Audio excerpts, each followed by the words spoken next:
Good day, panel. My name is Carlton Lewis. I'm still a member of the New Orleans Police Department. I'm a lieutenant now. Listening to Mr. Sherman, it evokes a lot of emotion. I've not had one day without pain and discomfort since the day Mr. Sherman decided to shoot me. When I was involved in my duties as a police officer in the 5th District, chasing behind Mr. Sherman. He was a dope dealer, and I was running behind him, telling him, "Give it up, little brother, give it up." I wasn't not the common terminology I just see on the movies and a lot of other issues where someone is screaming, "Stop, MF, or I'll shoot." I was, "Give it up, little brother, give it up." Okay. He decided to change the trajectory of the whole instance. My gun was still in the holster. I proposed no threat to him other than taking him to jail for dealing the drugs that he was dealing. Mr. Sherman turned on me, firing four of his 5 shots at me. I only responded after as I was struck. I was able to return fire. His last shot, as he got up to run away, he tried to shoot my partner, which almost hit me in the head. Okay. Now that is a police officer speaking who nearly lost his life all those years ago. But what's bizarre about this case is that Mr. Sherman got out on good time after nearly killing him, but then got revoked and picked up a new felony when he assaulted a police officer again. Now, before we watch this parole hearing, let's take a blast to the past, to his 2020 hearing, and then I'll unpack it from there. So with that, Rodney Sherman, DOC number 127327, second class offender. Let's see, attempted murder, attempted first degree murder, 2 counts, 50 years, 50 concurrent. Parole date is now. You have a good time date, 11/10/2026. Full term date is 11/6/2038. Does that sound correct? Yes, sir. Okay. Please answer, Mr. Jim Wise.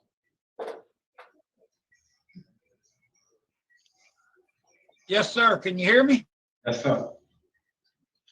Good morning, Mr. Chairman. Mr. Chairman, I looked at your case real good. I went over it last night. You've been in and out. You're 49 years of age. Is that correct? I'm 50. Okay, you're 50 now. Okay. Well, in 16, you were charged with heroin, obstruction of justice, battery on a police officer. Is that correct? Yes, sir. As I look back through your record, you had dealings with police officers back and forth. You were charged at one time in '89. You were sentenced. You had 50 years for attempted first degree murder. Is that correct? Yes, sir. All right. What is some of the? And I see you had a little juvenile, some problems with your juvenile record there. But when you got out, you just kept getting in trouble back and forth. Tell me a little what happened. Was you on drugs during that time, or what happened? What time you talking about, sir? When I come home from the Both times. from the juvenile, or from on my. Well, first of all, I want to know is your anger towards police officers. What is your anger towards police officers? I don't have no anger toward the police officer. I admit that I was wrong at the time. On the first incident in 1988, I was 17 years old. I was a kid. I did 25 years for that and was released and went home on that charge. I'm no longer in for that charge, but I don't have nothing. I was a kid when that incident happened in '88, sir. I don't have nothing to get. All right. Well, I understand that, but you come right back after that serious charge and had problems with a police officer. We have both victims here today, sitting here listening. They're going to have a chance to speak, and our police officers is we have to have them. And after the long stay that you had, you was right back into battery on a police officer and you was in possession of heroin, like you just kind of turned your cheeks. No. And you got revoked too on this case. Yes, that's yeah, I had that's why I asked you what you were talking about the juvenile charge, because that was my first charge out of juvenile. But on my original charge, on the heroin charge, yes sir, I was on heroin at the time. And I OD'd when I got loaded, I had OD'd, and on the police report they said I accidentally, on the amateur, I accidentally hit the police officer. I OD'd and went to the hospital for 3 days. Yes. So I was in cohesive, I ain't knew what had happened. When was your last disciplinary write-up? I never received a write-up since I've been incarcerated. Since you've been incarcerated this time, you've not had any disciplinary write-ups? No, sir. Okay. And your programs, what programs have you been taking? I took substance abuse program and anger management program. You know, you've already been revoked once, and respect for the police officers. I'm gonna be honest with you, Mr. Sherman. You need some kind of anger management. Now, I know right now that it's hard to do a lot of that stuff because of the COVID, but Anger management, right? you need to work on some things. I have anger management. This is right here, sir. Feel the read right Okay. here. Okay, I see it. I just found it. I've been looking for it, and I found it. Sorry about that, but And I don't have any questions. All right, Ms. Pearl Wise. Sir, I don't have any questions, but I do want to put on the record that we received a letter from the Prison Enterprise Garments Factory dated May 2019, and she described you as exhibiting exemplary work ethics, you work well with others, and you were dedicated to your job. I just want to commend you for that. I just want to note that for the record. Thank you, man. All right, good luck to you, sir. That's all I have. Marabella. Mr. Sherman, when did you start using drugs? When I was 18, I What started. drugs were you using back when you were 18? Yes, sir. I was like 17 when I started using drugs. What were you using? I was smoking weed and snorting a little coke. And when you got out of prison, when you got paroled, what made you go back to drugs? To be honest, I take full responsibility of my actions, sir. Even though on the 25 years I did, I did a lot of certificates, went to AA substance abuse program and everything. But what happened? No excuses. I was on a motorbike accident, and I hurt my back, and they put me on pain pills, and I got back addicted to like that. What is your plan if you are paroled? Where are you going to live? Where are you going to work? I'm gonna stay with my sister. I'm gonna live with my sister. My friend have a job for me for auto mechanic job, and he got the auto mechanic job, and he got the pressure washing machine. I'm gonna go work with him. What substance abuse program have you taken while you've been in prison? I got 2 substance abuse program certificates. What are they? They just have substance abuse program. Are you doing AA meetings? Look, they don't have AA meetings here, sir. Have you ever done AA meetings? Yes, ma'am. If you look at my file on my first, when I first did the 25 years, I got about 50 certificates. I got AA, NA, substance abuse, everything in there.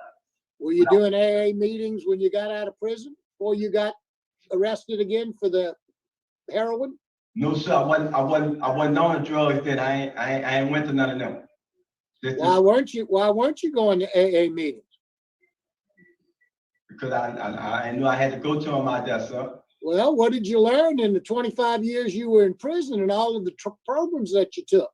Yeah, but I know no excuses, sir. No excuses. Well, I understand that, but all of the programs that you indicated you took the first time you were in jail and everything was fine until you got in this motorcycle accident, they didn't suggest that you needed to continue to go to AA meetings and all those kinds of meetings to stay off of those drugs that you've been on since you were 17? No, sir. Nobody recommended go to AA meeting. All right, that's all the questions I have. All right, Mr. Jones? I have no questions. All right. We would like to hear a statement from Mr. Williams, please. Mr. Kevin Williams? How you doing? Good morning. Can you hear me? Yes, sir. I sit back and I listen to Mr. Sherman, and believe it or not, the same area where Mr. Sherman grew up in and where he shot my partner, Officer Lewis, and fired me. When he got released, of course, Carlton followed it more intent than I did, but I actually was rooting for him, man, because I know as a young man, sometimes you make bad choices. You grow up in an environment, but that same environment that he came from, we had a cops unit. We went back there, and from 1 year, we went from 57 murders to 1 murder. Of course, you remember, I lost another friend, Officer Darrell Holloway. We actually impacted that area. We see those kids. Mr. Sherman could have easily just went away because that environment wasn't even there for him to do. His choices that he made once he was released was his choices. He has to own those choices, and to sit there and simply try to find excuses. And outside of the fact that he got arrested, and just the only arrest that stands out with me was the one with resisting a police officer, battering a police officer. You didn't have to do. Yes, you can get caught up. Anybody can get caught up. I know a lot of people get in accidents, they get on painkillers, and they drive. But his choices in the 25 years he was in, I'm not sure if he had access to drugs, but actually his body, if he hadn't had access, his body had a chance to heal from that. So when he got out, it was his choice to continue to do that. And when you do that, you have to go into certain environments for that, because it's just, being from New Orleans and having been a police officer for 32 plus years, you want to help people. If I had encountered Mr. Sherman, even in the fact that he almost killed Officer Lewis, now Lieutenant Lewis, I still would have been for him, because I don't think that, I don't believe that you throw people away. But I also believe in being highly accountable for your own actions. And with that being said, I don't agree with Mr. Sherman has had a second chance and he didn't do anything with it. And to let him out now and he gets into another confrontation, he hurts. I'm not going to say it's the police officer, anybody, because everybody's life just as important as the next person's life. But at some point in time, he has to be accountable. And when he got out the first time, I wasn't opposed to it. I'm speaking for me. I know Carlton felt differently, but he had his second chance. And I think that now that he needs to remain there to finish out the full term of this, because you remember the charges ran concurrent, not consecutive. If it had been ran consecutive, then we wouldn't have this hearing right now. Right. I'm finished with my statement at that. All right. Thank you, sir. All right, Mr. Lewis. Good morning. Good morning. Thanks for giving us an opportunity to talk to you guys. I'm completely in opposition. Mr. Sherman has had, 25, he was given a second chance, and we were not a part of that second chance previously. We had no knowledge that he was being released. I actually bumped into him in the local Walmart, and that's when I saw him. Of course, my family was in great fright, because he was not only free, but he was living in an area where he also would go to the same Walmart, same drugstore, same library, and that disrupted my family quite a bit. While Mr. Sherman has had to be incarcerated due to his own choices, I've had a minimum of 18, maybe 20 different operations as it relates to the gunshot wound that I suffered October 31st, 1988. So this has not been an easy road for anybody involved. So I don't, excuse me if I don't have more compassion for Mr. Sherman. My life has been quite rough as well. Every day, every second of my day. It's not that I got shot in 1988. It's I'm getting shot since 1988. That's been my experiences. With 18 to 20 major surgeries, having heart attack, as it relates, some of it blood clots, medications that have affected my life in many different ways. These are the things that I experienced. So Mr. Sherman's not only incarcerated, I've been incarcerated also. And it's affected my life. It's affected my family, my children, and actually my marriage, which has been dissolved since then. So we've all had a hell of a ride here. I completely oppose a third chance. He's had his chances. He got out without opposition previously because we were not made a part of this. And I really appreciate you guys revamping and working the way you all have to perfect this whole process. But he was let out with no opposition before. He did nothing with it, and I don't think that the whole time he's incarcerated, he was sporting the fame and fortune and the nickname of Trigger Man. So had he separated himself from that lifestyle, it wasn't by choice. He was incarcerated. But had he had an opportunity to get another gun and have confrontation with a corrections officer or a police officer, it would have been the same thing. He's very proud of his nickname, Trigger Man, because he shoots the police. All right. Thank you, sir. Thank you. Ms. Krieger? Good morning. Yes. It is going to be the position of the district attorney's office to strongly oppose any early release of Mr. Sherman for a few reasons. The first being he has a history of crimes of violence, in particular against police officers. When he was released early on parole supervision back in 2015, he was arrested and for battery against a police officer with injury and possession of heroin, as we know.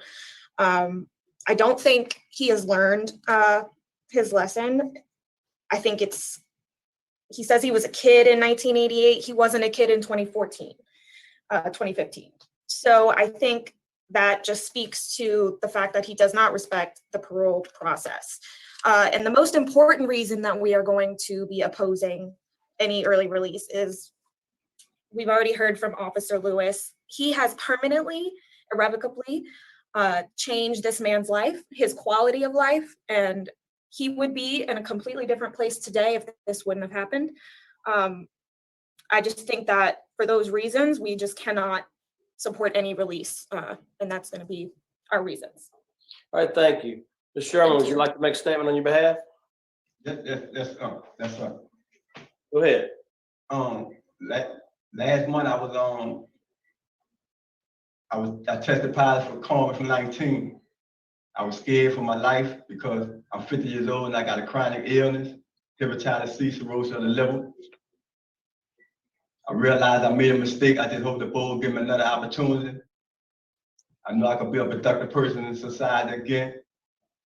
And when they released me at 15, I went home on good time behavior. I ain't went on a parole board. I was released because I did 25 years and a half of my sentence. And I knew I made a mistake with the police officer, but I had OD, so when I woke up, I was in the hospital 3 days later. I don't remember what happened. They told me that I accidentally hit the police. I didn't bury, I didn't hit them, punch them, or none of that. I was incoherent on that. So I take full responsibility what I did, no excuse. But I was on drugs. I did have the heroin, but I didn't hit the police this time. When I went home, I held a job for 3 years. Got my own apartment. I did good. This is something that just happened. No excuses. I take full responsibility of it. I apologized the first time to the officer. I was a kid. I know that happened. I can't take that back. I'm sorry for what happened. I apologize to Mr. Williams, Mr. Carl Lewis. I'm sorry. I'm 50 years old now. I'm not the same person. I don't have nothing against the police officer, sir. All right. All right. Sounds good. Thank you. Is the panel prepared to vote? Mr. Jim Wise? At this time, I'm going to be voting to deny your parole. You served 25 years. And when you got out, you got back and had another charge involving police officers. These two victims, here today spoke. I was sitting and listening to them. I've been right where y'all was. I was a police officer, and I know what you're around. But today, my vote is to deny your parole because of strong law enforcement opposition, also the strong district attorney's opposition and victims' opposition. Thank you. Ms. Pearl Sir, my vote is to deny as well. I think again, I want to commend you on the work that you're doing. However, I just cannot, in face of the victim opposition that's been expressed, your criminal history of violence and a need for long-term substance abuse treatment, my vote is to deny today. Mr. Marabella? Mr. Chairman, my vote is also to deny for the same reasons that my colleagues have voted for. I would strongly suggest that you get some more substance abuse treatment and get more knowledge about what your problem is and how do you solve it. You're going to need more support than what you have with your drug problems. I base that upon what you've said to me, the fact that AA wasn't suggested to you, that you continue your meetings. So I hope the next time you come before a board that you'll have done more than that and recognize what your problem is. Say something, sir. All right, Mr. Jones? Mr. Sherman, you have, I don't know how many times you said that you took full responsibility, no excuses. And every time you said that, you tried to say something that would make you less responsible or make excuses. No excuses for getting on drugs, but you had an accident, you got pain meds. And that's what caused you to be an addict. What caused you to be an addict is you were chasing the high. That's what caused you to be an addict.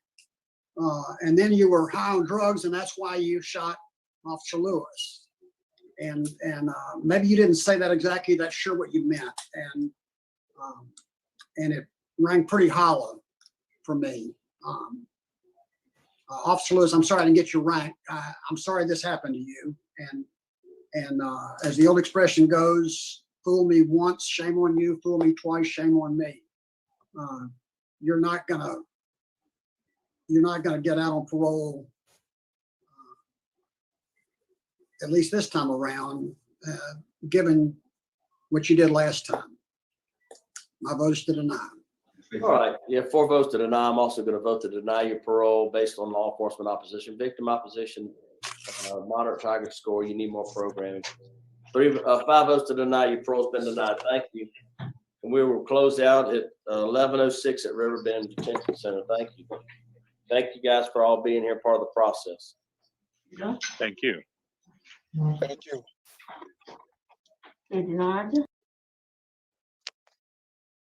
This case really does blow my mind. I mean, the idea that the system would treat police officers in this way by not even notifying him that he's released, for him to bump into him in Walmart, it's just crazy, right? And we see this all the time where victim survivors aren't notified, but you wouldn't think they do it to a police officer. But we're going to forward to 2024, October 2024, to watch his next parole hearing. How quickly does time fly? Now, before we jump in and do that, I just want to mention Adele Krieger, ADA. I really do love seeing her. I'm guessing she's moved on to something, we only see her in the older hearings. And then Keith Jones, I like him.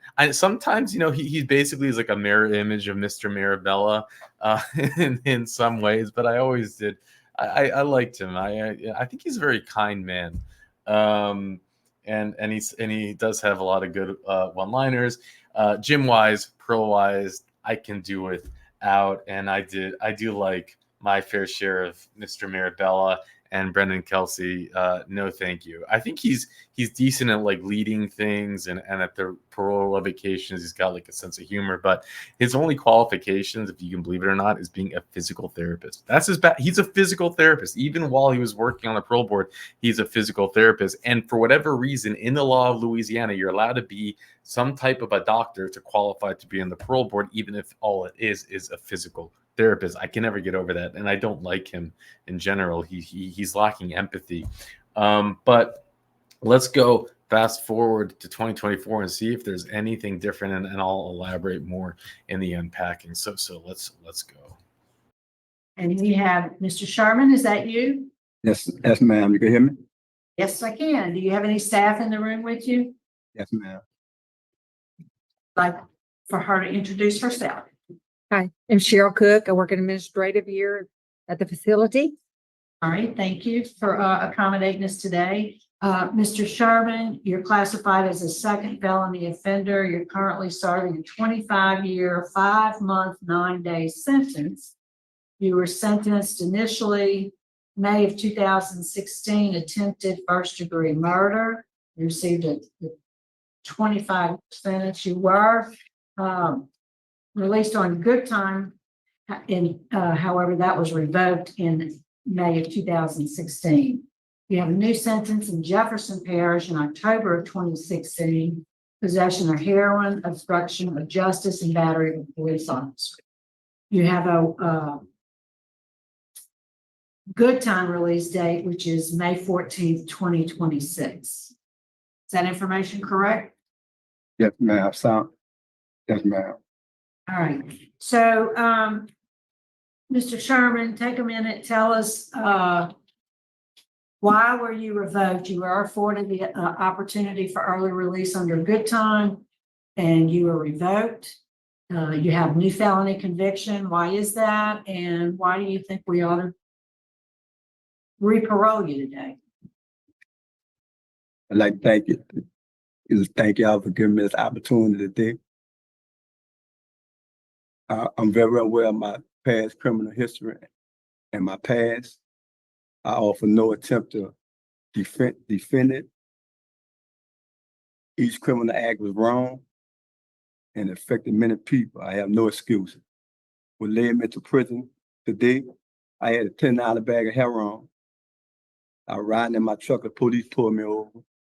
I panicked, no excuses. I put the drug in my mouth, bag of heroin in my mouth, and I instantly OD'd. Woke up the next day in the hospital. Through the process, I accidentally hit the police officer. That never should have happened. I was wrong. Since then, 2015, since I've been incarcerated, I started rehabilitating myself. I've been incarcerated for 9 years, never been in any trouble. I don't have no disciplinary write-ups.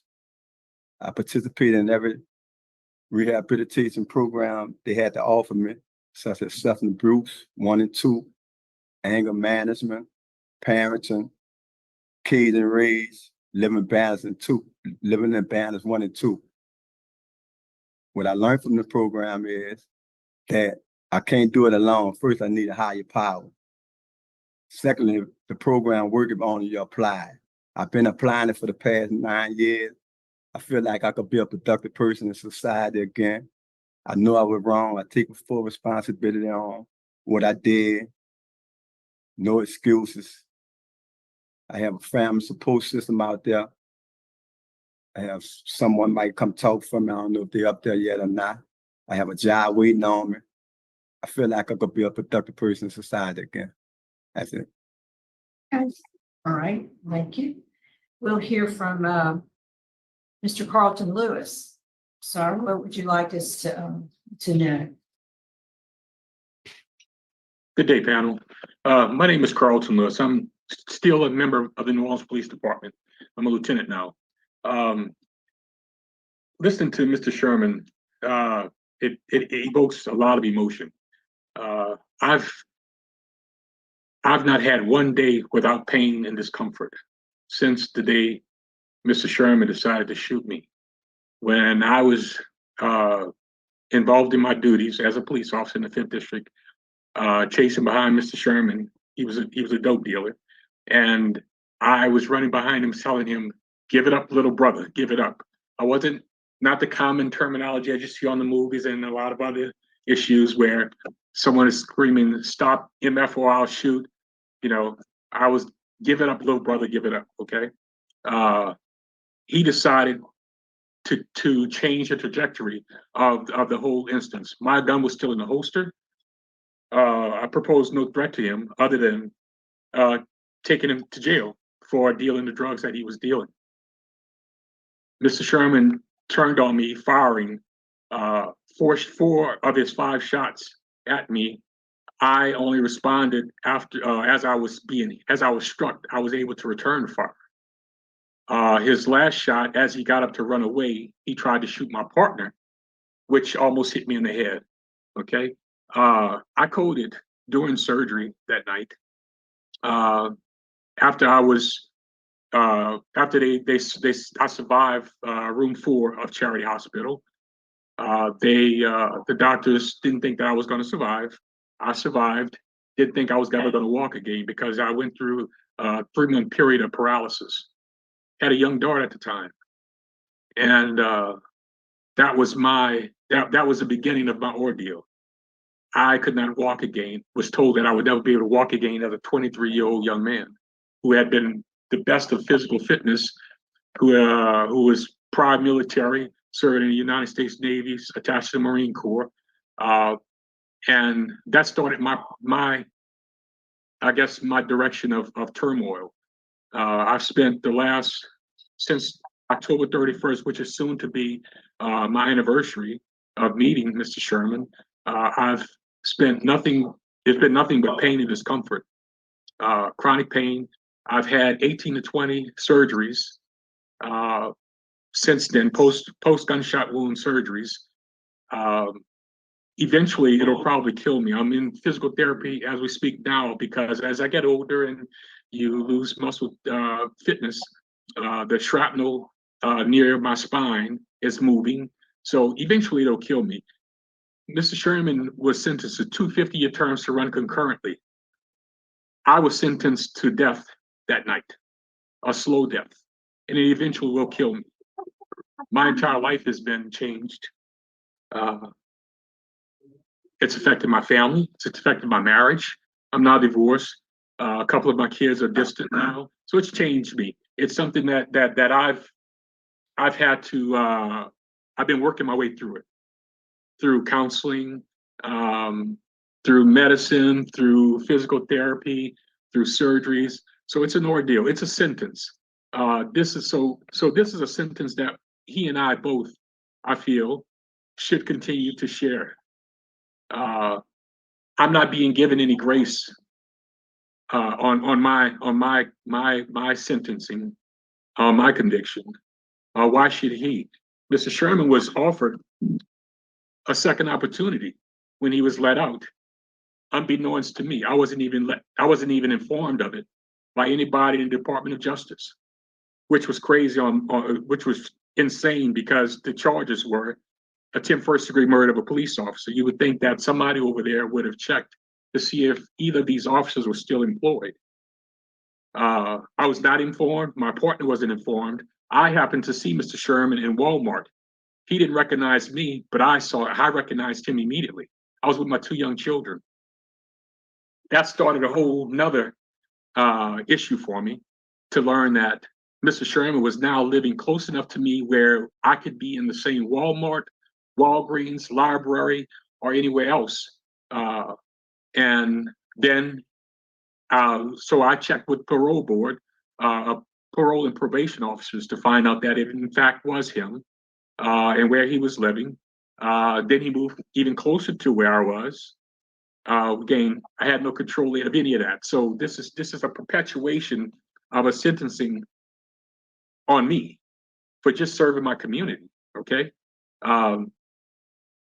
My life has been marred with 18 to 20 post-gunshot wound surgical procedures, subsequent re-injuring, life-debilitating medications, having to take medications that jeopardized my life in other ways, anticoagulants.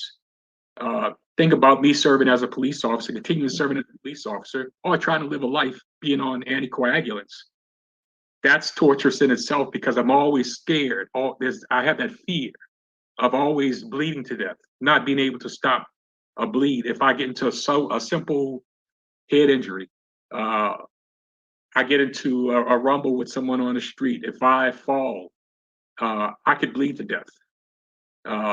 Might sound minimal to people who don't understand anticoagulants. It's a major deal for me. It's affected my life. he was only given 2 50-year terms to run concurrently. He was given what it sounded like you all just said, 2 different opportunities to be out on his own since his original sentencing. I was only aware of one, and that was only because I bumped into him in a public place with my children to learn that he was living near me. So Mr. Sherman, as he's known also in the corrections in the jailhouse, is Trigger Man. We both need to continue serving our sentences. I don't have a choice. Yes, sir. Thank you so much for taking the time to speak with us today. Okay, Mr. Sherman, how old are you? 54. How long have you served since your parole, since you got re-put in? 9 years. Incarcerated. 9 years right now incarcerated. So you served 9 on the 25 is what you have remaining. Yes, sir. You got 480 days of release credits. Okay. So how long had you been out when this happened? When the incident I'm in prison for now? Yes. 3 years, sir. I'm sorry, 3 years. Okay. And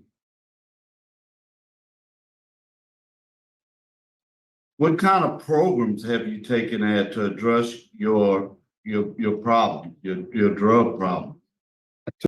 Suffering the Bruise 1 and 2 and Living in Banners 1 and 2.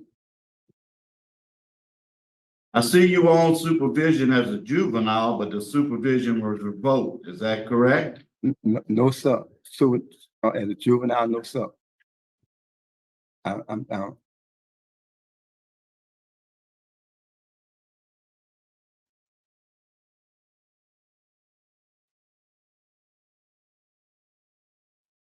I have a juvenile charge, but I've never been on no supervision.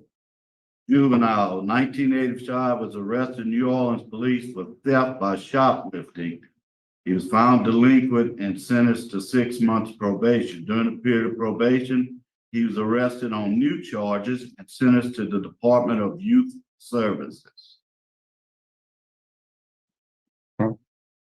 Yeah, I never knew I was on probation for the shoplifting charge. I did 30 days, and that was it. And then, of course, you was on probation when this happened. Yes, sir.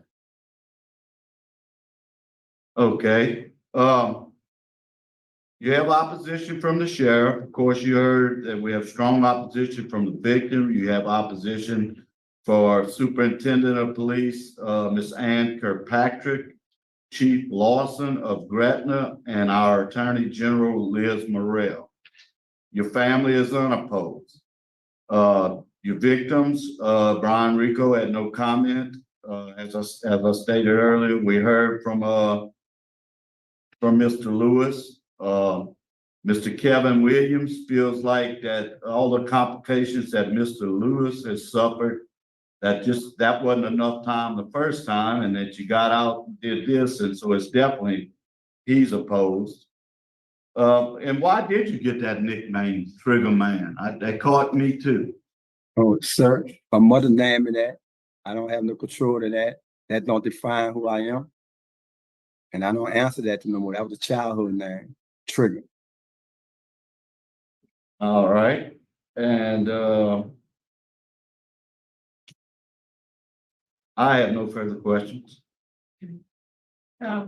Ms. Cook, is there anything you can tell us about Mr. Sherman? I checked his records and everything. There's no write-up since he's been back here at all. He's done pretty good. He works in a garment factory here. He's done very well here. So, I mean, no problems at all. Good, thank you. I don't see any other questions. Is the panel prepared to vote? I am. Mr. Friedman? Okay, Mr. Sherman, you know, as I stated, your supervision history is terrible. You know, you are out facing over 20 years if you got revoked and you still went back to drugs. Law enforcement, victim opposition, supervision record. and my vote is to deny. Mr. Bowra, I'm gonna concur with Mr. Freeman for the exact same reasons. Mr. Tillis, I concur with Mr. Freeman. Ms. Ledoux. I vote is to deny parole based on your criminal revocation history. And Mr. Sherman, I'm glad you're doing well there in the garment factory. I do agree with my colleagues based on the opposition that we've heard from Lieutenant Lewis and the proximity of your next good time release date. My vote today is to deny you parole. Good luck to you, sir. All right, thanks. And Ms. Cook, we're going to sign off at your facility. It's 12:48. Yes, ma'am. Have a good evening. So there you have it, denied, but he's getting out in a couple of years on good time anyways. It's so strange when you watch these parole hearings. You see cases where it seems that there's just where those who they get really long sentences or they get really short sentences, and then you see a case you would never believe it. You would say, well, in Louisiana, he shot at police officers, he hit them, nearly killed them, got out on good time. While on parole for like less than a year, he assaults another police officer, and then he gets a parole opportunity, but he has a good time date.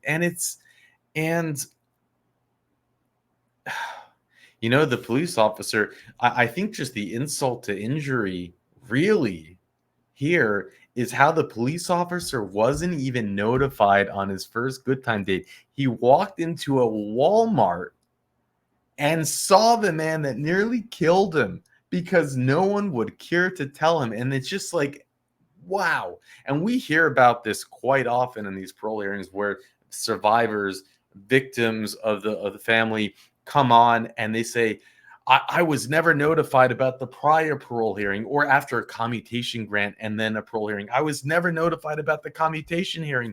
And we have seen Ms. Renatza kind of fight back and say, well, we do a great job notifying. And it's like, okay, yeah, really, if you're not able to even notify a police officer, we really feel like you're notifying just the regular citizen. And it's upsetting because, look, I understand that it's not so simple. How do it could be 25 years later. How do you track that? But he's still an active duty police officer.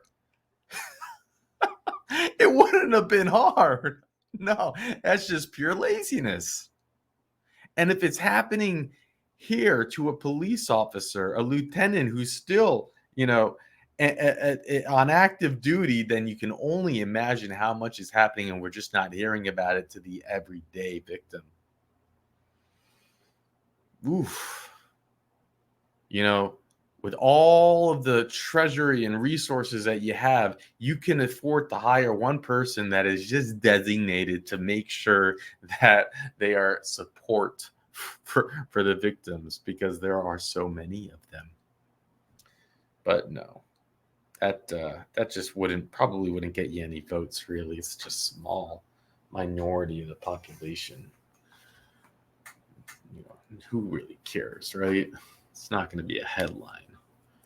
But there's really not any other information. There's no appeals because of the plea deal. There's nothing. There's something Sir Richard found, an annual report, 38 pages long. He found it on page 7 that he got a Medal of Merit. Him, along with like 30 other police officers, got a Medal of Merit in 1990. And then one police officer got, after he was killed, a Purple Heart and a Medal of Valor. But he's getting that anyways. And I don't know. I just don't know how you feel. The parole hearing wasn't, I didn't feel like there was the empathy there, really. It was kind of like Keith Jones had said in the initial hearing, you're just, every time you're just making another excuse. And he didn't even take the programs that they said he should take. So, but there it is. You might not believe it if you didn't see it, but this is something. It's just, for me, it's fascinating to see that a former police officer was treated this way. And you know what also is interesting? That the DA didn't show up this time. And I guess, I don't know why that is. But again, you would think a DA would show up when it's their own man in blue. But where are they? Nowhere to be found. And thank you, Sir Richard, for lining up the dots on these hearings. This goes into the playlist of the return of. That's when we get to see someone come back a second or third time. If he gets released and revoked, we'll have another one. I hope he doesn't get revoked. I hope this is finally when he's ready to settle down. But check out that playlist if you haven't already. It's quickly filling up as the most active playlist. And with that, I'll let you go. You were considered a pretty big time drug dealer, weren't you? Yes, ma'am. And you were bringing a lot of drugs into the community. The rifle with the extended magazine and the pistol with the extended magazine, what was that used for? Head through a field now. He's going to bail on me. He's bailing on me. He's got all right, it's a black male with a red shirt on.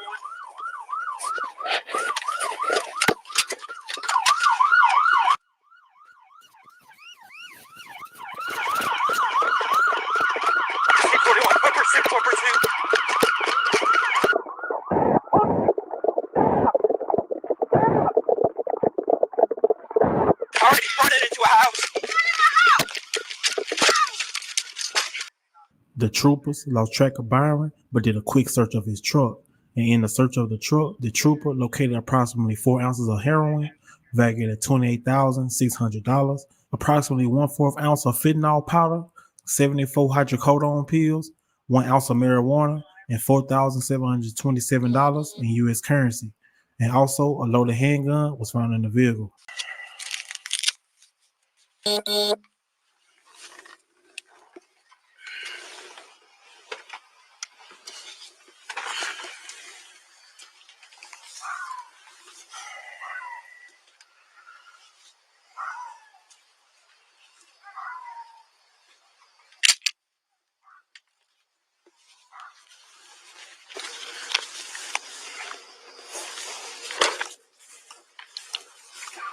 What how many units near 90 and 24?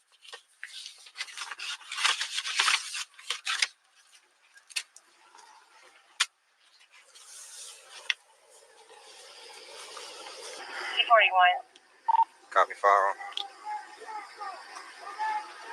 Go ahead. Bravo, cool. I'm not by the house anymore. 10-4. C-37 Region 2. We're code 4 out here. 10-4.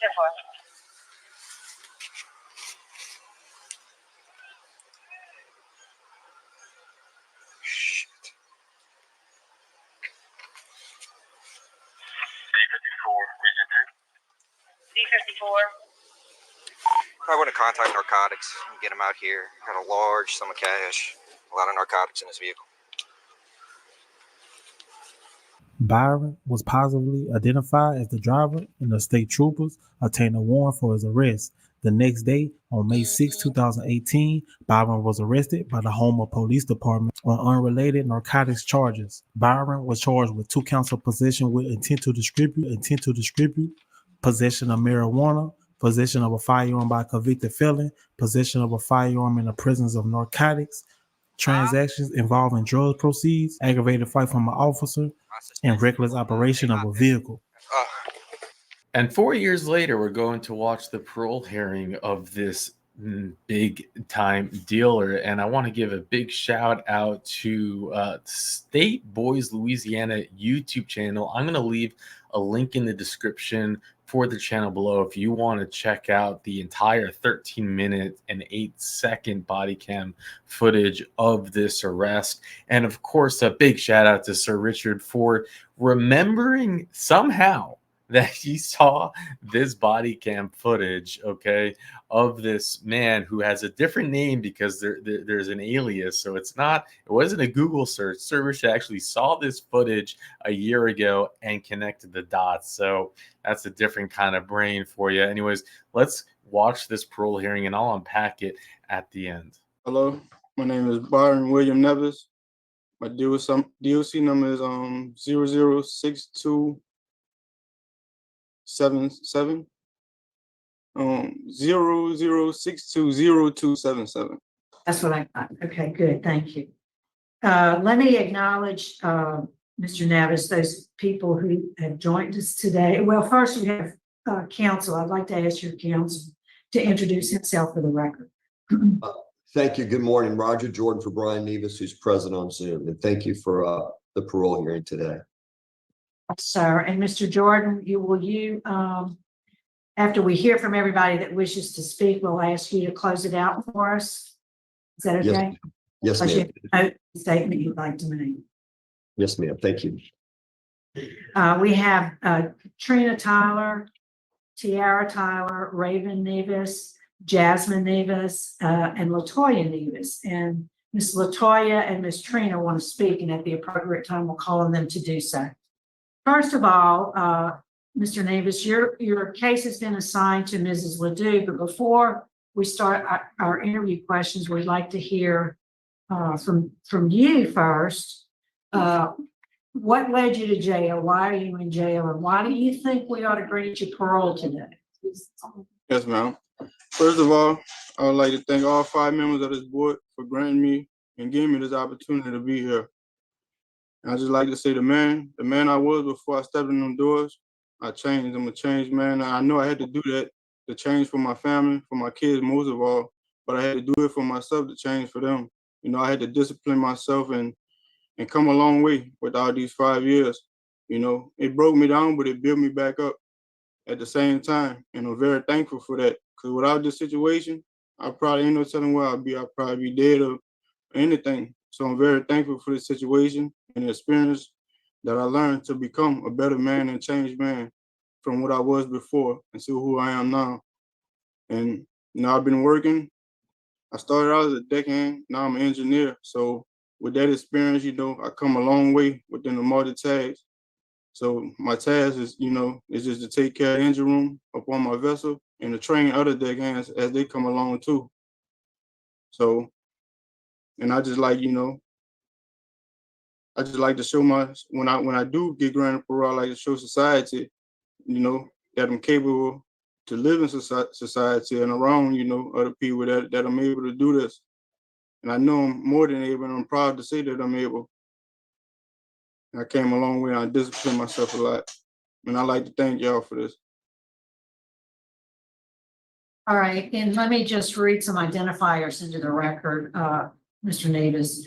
You are classified as a 4th felony offender, currently serving a 20-year sentence. You were sentenced in Terrebonne Parish. You have a 2019, you were sentenced in Terrebonne for possession with intent to distribute heroin. You received an 8-year sentence that was revoked in April of 2021 because you were on probation. Then in April of 2021, possession with intent to distribute heroin, attempted possession of a firearm by a convicted felon, and aggravated flight from an officer.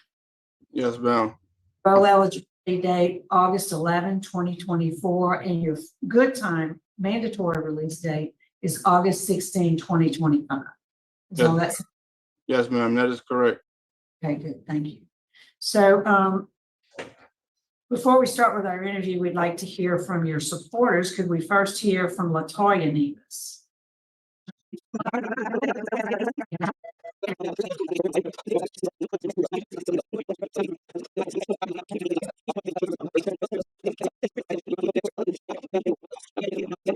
To be able to be paroled out early.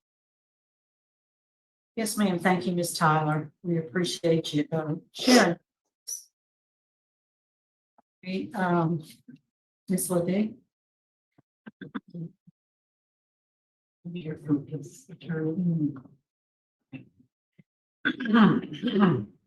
Are you currently in work release, Mr. Nevis? Yes, ma'am. And I read the letters from the various members of the crew where you work. They were very complimentary of your work and indicate you're doing a great job. How much approximately do you make? How much do you have in bank right now? I have 61,000 saved up, and all those guys that complimented me, they family to me. They family. Everybody upon there is family, and upon my release, you know, that's my home, that's my job, so I can support my family, my kids, you know. And I'm very thankful for this. I thank God that I'm stable enough to get out and take care of my kids, because they need me right now. They need me, and I'm thankful for it. You were considered a pretty big time drug dealer, weren't you? Yes, ma'am. And you were bringing a lot of drugs into the community. How do you feel about the impact of selling drugs in society? What are the impacts? Do you have any understanding of what that does to the society? Yes, ma'am. I feel that's a big impact and a lot of wrong that I did, and I take full responsibility of it, you know, and I shouldn't have done it. But that man I was, I'm no longer him. You know, I'm gonna keep working my job and just support my family. I don't have any other questions. I'm glad you have made some money. I'm glad you have found a place where you can be productive. And it sounds like you're on the right track. Thanks. Question. I got a question. Okay, Mr. Bowman. Sir. The rifle with the extended magazine and the pistol with the extended magazine, what was that used for? It was just something I was just caught in at the time, like I said, and you know, I ain't gonna blame nothing on nobody. I take full responsibility for my action. That's who I was. That's not who I am today. And you know, and that's not me no more. It just crazy things that was going on at that time, and I take full responsibility for it. Something I shouldn't have done. I had. Question.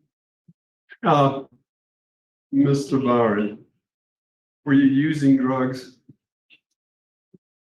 No, sir. You never used drugs?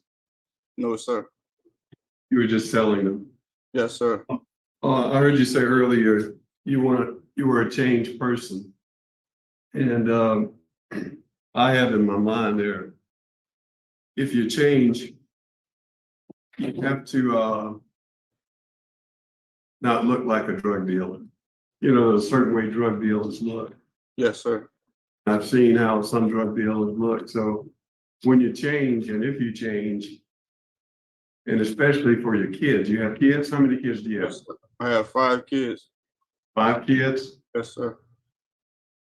Most parents want their kids to follow in their footsteps, business-wise or fireman or whatever. You wouldn't want your kids to do that, would you? No, sir. Okay, so you're gonna look like a changed person, would you say? Yes, sir. That's good. I have no questions. So you mentioned there were some crazy things going on. What do you mean by that? I mean, just my surroundings, my environment, just the life I was living, the person I was. You were on probation at the time this crime was committed? Yes, ma'am. And how long have you been in jail? 5 years now. So you've served about 25% of your sentence. Yes, ma'am. And so you mentioned what you have in your savings account. Have you been able to send money home Yes, ma'am. on a regular basis? Yes, ma'am. Good. I'm pleased to hear that. For the record, there is opposition from law enforcement and district attorney's office to any consideration for early release for you. You need to be aware of that. So at this time, I'd like to turn it over to Mr. Jordan. Mr. Jordan, you want to close it out for us? Yes, please. And thanks again for the opportunity to present, make a presentation on behalf of Byron. You know, as you could hear from his family and from Byron too, he's missed a lot of his life. So what happens, and he takes full responsibility for missing that part of his life, the loss of his loved ones. You can see in his mother's eyes, she misses him every day and needs him, his wife and his children. And he's got a strong connection to them, which I think is going to make him a strong individual when he gets out. I know it is. But a second thing that I think you've indicated from the letters that you've read, he's been on work release. And something that is also interesting, I know having been a prosecutor and now criminal defense attorney, something that's been interesting about his 5 years of incarceration is no disciplinary infractions. You know, he talks about how he was broken down and then built himself back up as a man. And part of that is the responsibility of work and his family. And he's done that. And what's most telling is that besides not having disciplinary infractions, he's had his 3 supervisors, his immediate supervisors, the captains of his boat, all 3 write glowing recommendations for him. And the moment he gets parole, he's got a job. And that, I think, is the strongest thing, or besides the family, for him to weight himself with to do better in life. His accomplishments, I think, speak to who he is. It also speaks to how the system can work. And he's an example of someone who was in a different place, and he's been made a different person. I hate to say it like this, but because of incarceration, the opportunities that the Department of Corrections have presented to him, allowing him to have work release, allowing him to have these classes that he took to become a better person. With that, I know that you're not going to be regretful for granting him parole if you see it in your hearts and minds to do that. And thank you again for allowing me to speak and allowing his family to speak. Yes, sir. Thank you. Thank you, Mr. Jordan. All right, I don't see any other questions, so. I have another one. Oh, I'm sorry. What was the amount that he saved up? 61. 61,000. 61 in 5 years. Okay. All right, this panel. Mr. Nevis, my vote is going to sound like I'm against you, but I'm not. My vote is going to be to deny, but because of your failed revocation history and everything, but you have the ability to stay in the workroom, continue doing what you're doing. You have the support around you, gives you a little extra time out. And so my vote today, because of your history of revocation and because of the your past criminal record, my vote is to deny. Mr. Freeman. My vote is also to deny, basically, due to your criminal history. Your criminal history is pretty bad. A lot of drugs involved and guns. And you've only served 5 years of a 20-year sentence. You got 1 more year to serve. You're doing a terrific job. You're saving money. You got a good job. But at this time, I just think that at some point, being a 4th offender, that, you need to serve 1 more year. Mr. Barra. I'm going to concur with Mr. Freeman for the same reasons. And Mr. Tillis. I think, Byron, you've changed your life around, and it seems like the people you've worked with have spoke highly of you. I really hope that you've changed, and I hope that if you get out, you look like a changed person. My vote is to grant. All right, and Mr. Williams, I agree with your attorney. I think you have a good record since your incarceration without any write-ups. You've been given a special opportunity with your job and maybe develop a career for yourself. But as I mentioned, there was opposition by the district attorney's office and law enforcement. And based on the fact that you were on probation at the time of this offense, you are a 4th felony offender, and the proximity of your good time mandatory release date, my vote today is to deny you parole. So you've gotten 1 favorable vote, but 4 that were not favorable. So the outcome today, Mr. Williams, is that your parole has been denied, sir. Good luck. Stay the course where you're on the right track. Thank you.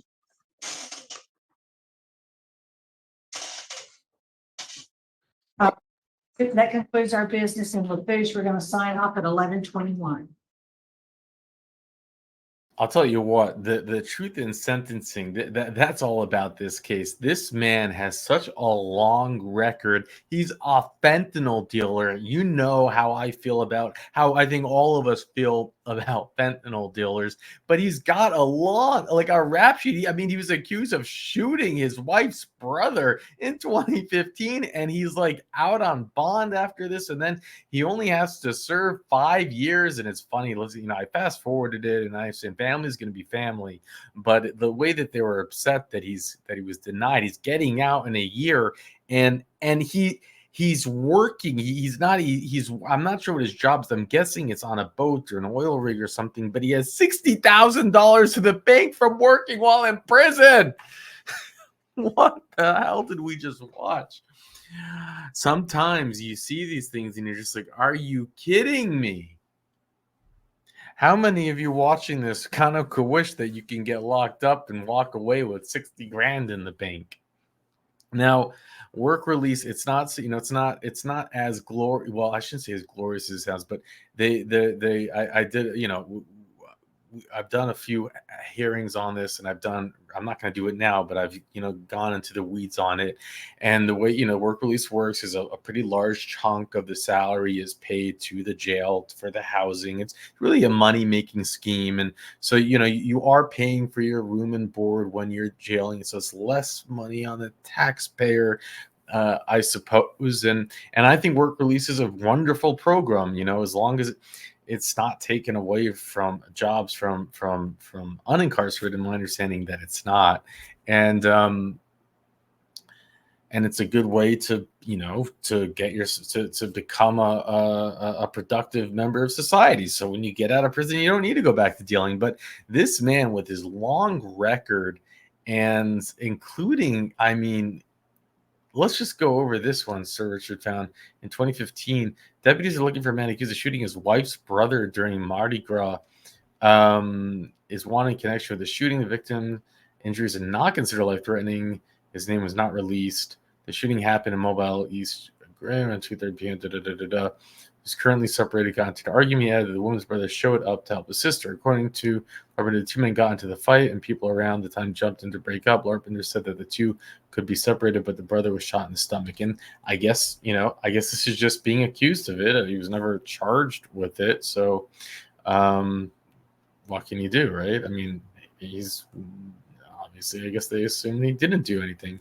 But you look at the. Here's another. This is the 2018. I just don't care for people who are. Let's go to this one. Who do fentanyl? I just don't. And it was like it was just a weird parole hearing. And then Mr. Tillis, what is he saying? I mean, I just can't with Mr. Tillis. I really can't. You need to look different. If you're going to look different, then you're going to look different and be different. So what are you talking about? What are you even saying? I'm trying to make sense. It doesn't make any sense. And then he grants. Why would you grant? He's literally is getting out next year. He's been gone 4 years. He's working. I mean, he probably, for work release, the people who go on the boats, I think they'll spend like 1 weekend in jail every 3 months. Otherwise, they're not even seeing the inside of a jail cell. And you're getting paid. You're making money. You're not actually serving time, please. And it's like, I'll grant. Why? Why? Oh my God.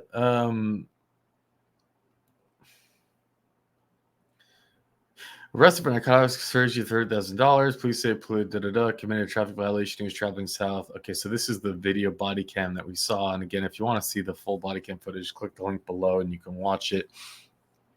They basically you see him going through the car and finding weapons and different narcotics and stuff. And it scares the when you see that cop running after him in the dead of the night in the dark, and to see that he has these loaded weapons on him with maybe nothing to lose, that's just scary. Can you imagine being a lone cop, like how that stuff could have turned? Oh, here's another one. Oh, you know, I'm trying to share it with you, but in 2019, right? So he was on bond when he got caught again. That's my understanding. Because here's another one: police suspected drug dealer jumps into Bayou to flee from troopers. So he's out on bond for that, for what we saw, and then he goes here in this chase, a seatbelt violation. It's hilarious. These, like, you see dealers or anyone who's in trouble with the law, and they do stupid things that give police a reason to pull them over, like not wearing a seatbelt. Can you imagine if you have everything to lose, you won't put on a seatbelt? It's like, don't give a police officer the ability to a reason to search you. These ads, I can't take these. I'm not gonna share with you this page. I cannot take these ads. These websites are so, they piss me off more than the judiciary system.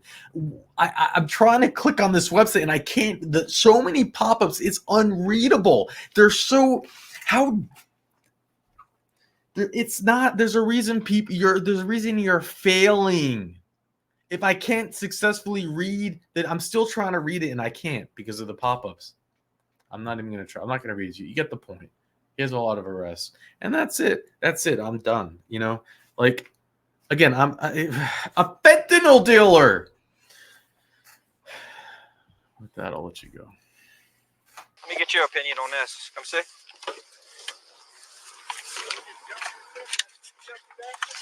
No, I chased him. He bailed here. I chased him in my unit. Hey.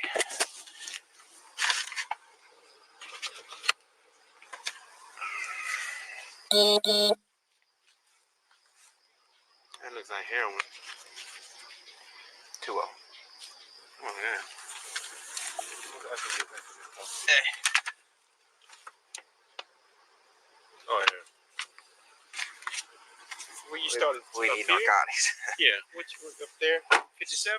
I stopped him. He pulled into by the water district. Okay. I was following behind him, cross over the fog line, so he pulled into the water district. Go to call him out a couple times, he wouldn't get out. So I go to get in to get on my PA system. He takes off. So I chase him, and freaking D is on the radio. Yeah. So I chased him down. He circled around this way. He came up here, chasing through all those potholes. He bailed out here, and he started running. And he tripped up over here. I mean, I was right on his ass. I couldn't get my I was trying to call in on the radio, trying to get my taser.